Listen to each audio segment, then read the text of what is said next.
Hello বন্ধুরা, good morning. তো দেখো আমাদের এদিকে পরশুদিন রাত থেকে কন্টিনিউ বৃষ্টি পড়ছে, জানলাটা বন্ধ হয়ে যাচ্ছে।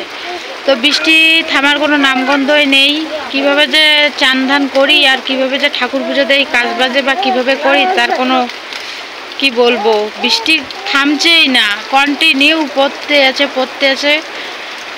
চলো সামনাসামনি এসে কথা বলি। তো কালকে কালকে বলছি, আজকে সকালে আমাদের চা খাওয়া দাওয়া হয়ে গেছে, চা আর মুড়ি খেলাম। আর বাসি ভাত ছিল, বাসি ভাতও খাওয়া হয়ে গেছে। এখন 9:30 কি 9:45 মতো বাজে, বেলা হয়ে গেছে, এখনও চান হয়নি। কীভাবে চান করবো? চান করলে ঠাকুর পুজো দিতে হবে। আর সারা বাড়ি কাপড়ময়, কাপড় হয়ে গেছে, সব কাপড় জামা ভিজা, একটা কাপড় জামাও নেই। মেয়েদের জামা কাপড়ও সব ভিজা। ওদের যে জামা কাপড়গুলো পরাবো তাও ভিজা, শুকাচ্ছে না, বৃষ্টি পড়ছে, কী করা যাবে? তো চলো দেখি বৃষ্টি কখন থামবে, চান ধান করে তারপরে ঠাকুর পুজো দেবো। আর বৃষ্টি না কমলে ওইভাবে কালকের মতো ভিজে ভিজে ঠাকুর পুজো দিতে হবে।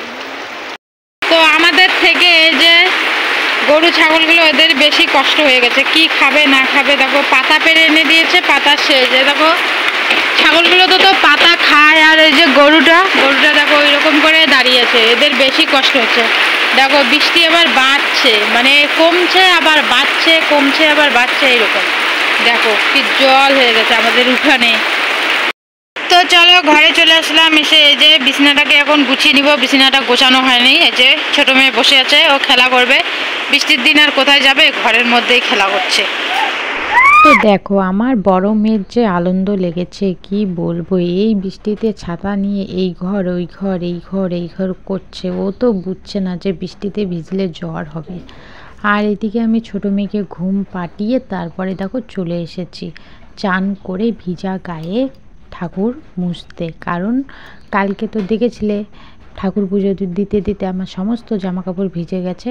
আর কি বলবো, তো বৃষ্টির জন্য আর অপেক্ষা না করে এদিকে চান করে ভিজা গায়ে চলে এসেছি ঠাকুর পুজো দিতে। আমাদের মতন গ্রামের মানুষগুলো কিন্তু বৃষ্টির জন্য অপেক্ষা করে না যে বৃষ্টি কখন কমবে আর কখন আমরা কাজবাজ করব। এই বৃষ্টি সারা দিন রাত 24 ঘন্টা থামার কোনো নামগন্ধই নেই। তো আমাদের মতন গ্রামে যারা থাকে তাদের কিন্তু এই অসুবিধাটা, মানে কন্টিনিউ যদি বৃষ্টি পড়ে তাহলে কিন্তু এই অসুবিধাটা হয়।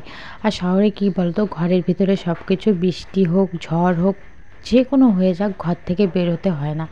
আমাদের মতন যারা চাষবাস করে তারা তো জমি বাড়িতে যেতেই হয়।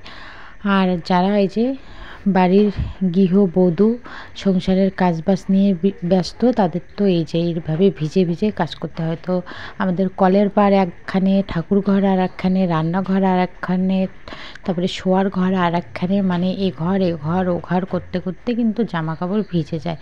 তারপরে সমস্ত কাজ ভিজে টিজে করে এদিকে লেগে গেছে ঠান্ডা। তো এদিকে দেখো উনানে আগুন তাপাতে চলে এসেছে, আর বড় মেয়েকেও নিয়ে নিলাম, কারণ ও এদিক ওইদিক করছে, ওরও হাত পাগুলো ঠান্ডা হয়ে গেছে। তো এইভাবে আগুন মানে তাপিয়ে হাত পাগুলো ভালো করে গরম করে নেব। তো বন্ধুরা এখন বাজে 11:30। তো এদিকে এই যে ঠাম্মার জন্য ভাত নিয়ে নিয়েছি, ঠাম্মাকে ভাত খাওয়াবো। এখানে কোয়াশের তরকারি আর ভাত। তো চলো ঠাম্মাকে খাইয়ে দিয়ে তারপরে আমি খাবো। ভাত নিয়ে বসে পড়লাম। আজকে দুপুরে রান্না হয়েছে এই যে কোয়াশের ভাজা, তারপরে মাছ ভর্তা, আর হয়েছে এই যে শাক। এটা যে কী শাক রান্না করেছে জানি না ঠিক। তো এই যে ও ঘুম থেকে উঠলো, উঠে খাওয়া দাওয়া করলো, ওই জামা কাপড়গুলো সব নোংরা করে ফেলেছে, তাই ওকে এই যে জামা কাপড় পাল্টে দিলাম।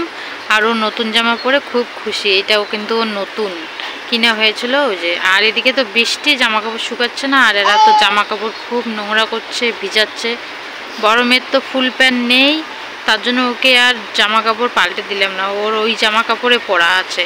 শুধু উপরের জামাটা হয়তো পাল্টে দিব, কিন্তু ওই যে প্যান্ট থাকবে। ওর 3টা ফুল প্যান্ট নিয়ে আসা হয়েছিল, 3টের মধ্যে একটাও শুকায়নি। ফিরে আসলাম সন্ধ্যাবেলা। এদিকে দেখো মা চা করে নিয়েছে, বাইরে পড়ছে বৃষ্টি, আর এদিকে চিড়া ভাজা, তারপরে এগুলো ঝুরি ভাজা, আর এদিকে করে নিয়েছে চা। তো সন্ধেটা একদম জমজমাট হয়ে গেল। তো বন্ধুরা এখন রাত বাজে 7টা রাইট। আর চাটা খাওয়ার পরে এই যে বিছানার মধ্যে খেলাধুলা করলাম। সারাদিন এই বিছানার মধ্যে, বিছানার অবস্থা ভালো না, এখন আর গোছাবো না, কারণ এই যে এরা খেলছে। আর সারাদিন কারেন্ট ছিল না দেখে তোমাদের সঙ্গে কিছু শেয়ার করিনি। আর বৃষ্টি পড়ছে, সারাদিন কি শেয়ার করব। সারাদিন ঘরের মধ্যেই শুয়েছিলাম, আর সন্ধ্যার সময় একটু বের হয়েছিলাম, তাই সেটা আর শেয়ার করিনি। তো এখন এই যে আছি, ওই যে খেলছে, ওই দেখো বড় মেয়ে, এই যেটা বোঝা যাচ্ছে যে এখানে বাচ্চা আছে। এই যে দেখো যখন নড়ছে তখন বোঝা যাচ্ছে।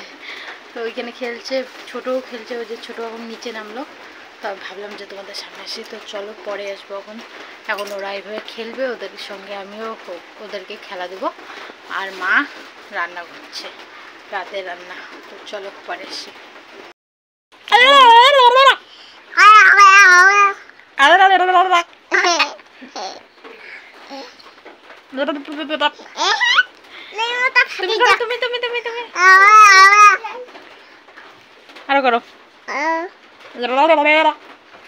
করো করো।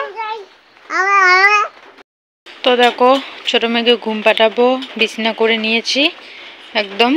আর ওদের খাওয়া হয়ে গেল, ওরা আলু সিদ্ধ আর সয়াবিন ভাজা দিয়ে খাওয়া দাওয়া করলো দুই বোনে। তো চলো এখন ছোটোকে ঘুম পাড়িয়ে তারপর ঠাম্মাকে আবার খাওয়াবো। তো বন্ধুরা এই যে হচ্ছে ঠাম্মার ভাত, সয়াবিন আলুর তরকারি আর মাছের ভাজা। তো বন্ধুরা এখন বাজে 9:30, আর আমি খেতে আসলাম ভাত। কারেন্ট চলে গেছে, এত কপালটা খারাপ কে বলবো। ছোটো মেয়েকে ঘুম পাঠালাম, উঠে পড়েছিল, আবার ঘুম পাঠালাম। সবারই খাওয়া দাওয়া শেষ, আমি এখন খেতে আসছি আর কারেন্ট চলে গেছে। তো চলো কি রান্না করেছে তোমাদেরকে দেখাই। তো এই যে হচ্ছে সয়াবিন আলুর তরকারি করেছে। আমি কিন্তু চার্জার লাইট নিয়েছি, দেখো চার্জার লাইট দিয়ে তোমাদের সামনে এসে কথা বললাম। আর এই যে বেগুন ভাজা আর মাছ ভাজা। তো চলো ফটাফট খেয়ে নিই। তো চলো আজকের ভিডিওটা এখানে শেষ করছি, দেখা হচ্ছে নেক্সট ভিডিওতে। টাটা।